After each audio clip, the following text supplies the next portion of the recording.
LooneyFarmGuy here, and today we're got a little project, nothing too big. We're gonna take this.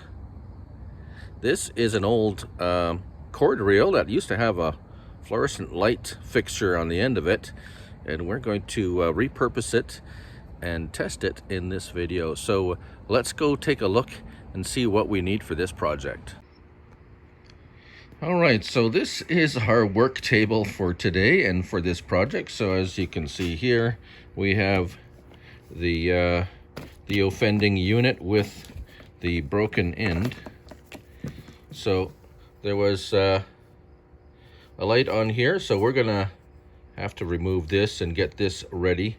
What else do we have here? Well, we have, what we're gonna do is we're gonna put a plug end, and this is a 2-prong plug end. Got at my local Canadian Tire store for about $5.50. And the reason I got a 2-prong is because this is a 2-prong plug setup. The light only needed 2 prongs because there's only 2 wires. So there is no ground. So we're going to talk about that a little bit later. However, we'll put that aside for now. We have a multimeter, a pair of wire strippers. These are really neat, super handy. I'll show you how those work. You can get these at your local, well, Princess Auto electric store, maybe in the States, Harbor Freight, I believe is it's called, is something like that. We got some side cutters. We have a blade, cutoff style or a break-off style blade. I have a ratcheting screwdriver, but any screwdriver that has, let's see if we can focus in there, Phillips, I believe that's a number, could be a number 1 or number 2 Phillips screwdriver end.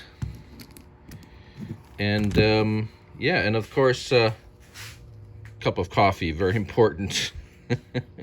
Right, so let's set up my camera and we will start the process of repurposing this, and I'll show you a little bit why I want to do this. So, why am I doing this? Well, I had this given to me by a friend of mine because, well, he had no more use for it. It was broken, well, apparently broken, and I have this fluorescent light that has a 2-prong plug, and I thought, well, it'd be handy to have somewhere to plug this in and have a little bit of an extension to because it's a ratcheting cord. So first step is I actually tested this already, so we have continuity. No, I did not plug it in to a socket and see if it sparked at the end. I'll show you how I tested it. However, first thing I decided we should do is cut the end of the cord off. It's a lot easier than trying to separate this, so away it goes. Now, what do we do with this? Well, we need some length, so we're going to cut the casing very carefully, being careful not to get too deep and damage the wires inside. And you'll kind of feel that as you go, being very careful to cut away from yourself, of course. There we go. And separate that to expose the inside wires. And as you can see, I have damaged it, so we got to go a little further, being careful not to do that.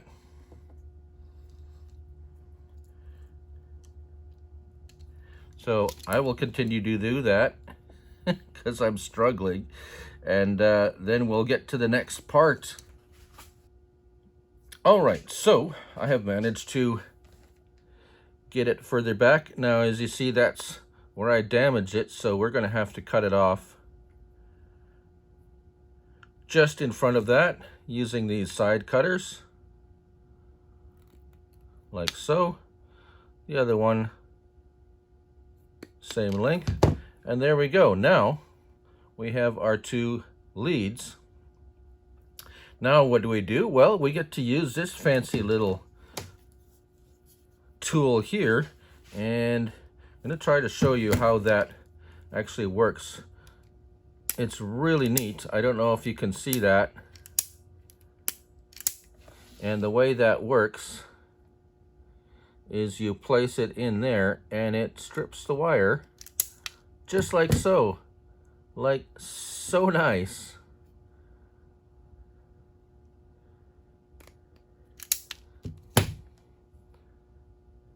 And now we have our two nicely cleaned bare wires. Now, how do we know that there isn't the wire broken somewhere in here where when I do, after doing all this work, this is not going to work? Well, that's where the multimeter comes in. And here we have the multimeter. Now, there's a particular setting I use for this, and I will gonna go around here to make sure you can see the setting I have. And the setting we want is this one down here. That's typically called an ohm meter, or for the purpose of this video, the thing that gives a sound when you have a connection between two wires. So I have the positive and negative here, and it should make a sound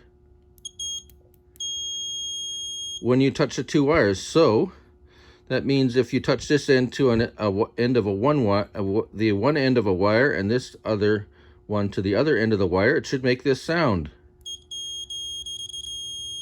Now, if there's a connection broken somewhere, it's not going to make a sound. So let's do that.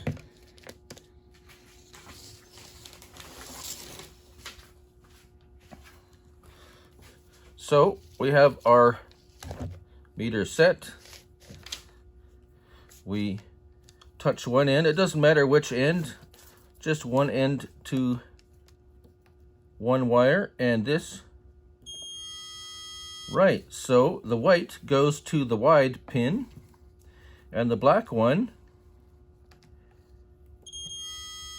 Right, so there you go. That's the easiest way, at least that I know, to test to see if you have, as they say, continuity between this end and this end. So there you go. Now what's next? Well, now we move on to our plug. This is a 2-prong plug to match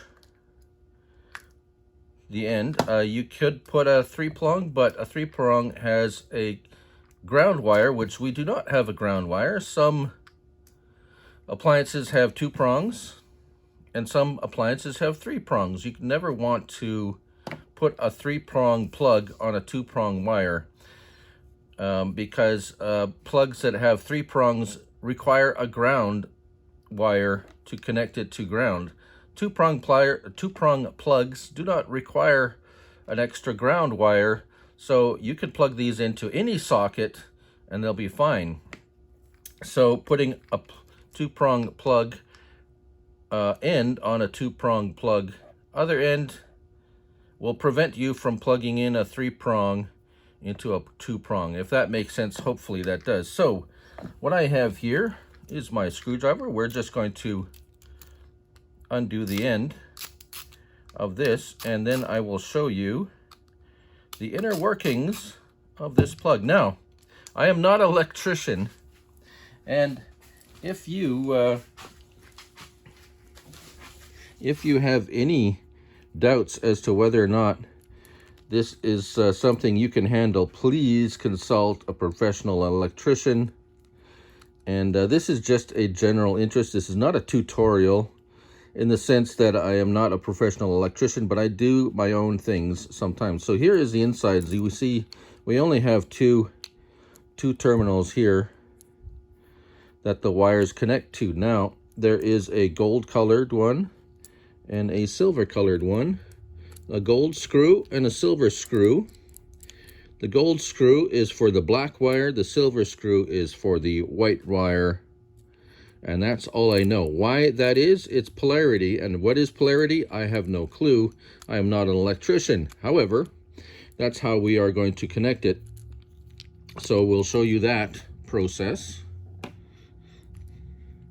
It's a little bit hard for me, but what you want to do is get this wire inside here and firmly wrapped in there. So basically that's the procedure. You want to put these wires in there nice and snug and try to get them to wrap around the bottom.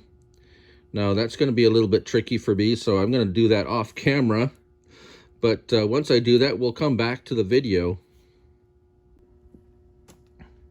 All right, something very important is you want to slide this bottom piece on here first, because once you've attached these, which I have securely, as you can see, not too tight. You don't want to over tighten these, and you're going to squish out, possibly even break those wires. So just tight enough, but you want just some light pressure. Yeah, it's not going to pull out. Don't worry, when you pull the plug, it's not going to be pulling on the wires. It'll be pulling on this, because we're going to be securing this back in here. So that's the next step, is lining this up. I can't see through the camera, so I'm going to do it here. And you want to make sure that all 3 screws, there is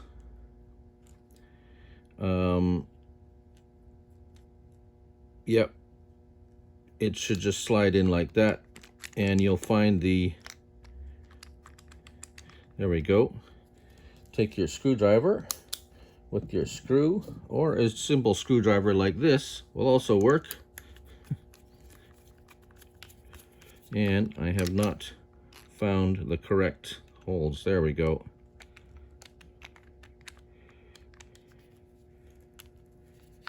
There we go. You'll know right away as soon as because they will grip right away. Sorry, there we go.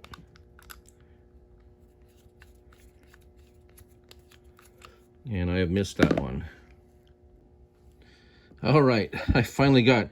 So it has to go in a particular way. These two are close together, and this one's further apart. So yes, once you've got them all, you can know right away when you have found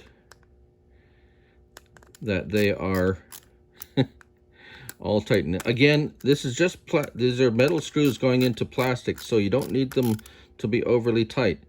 Just snug is fine. It's going to be nice and firm. Now to the other end, we see that we have this plug. You want to push it in a little bit to make sure your outer cover is going to be where this piece here is actually going to secure your cord to the plug.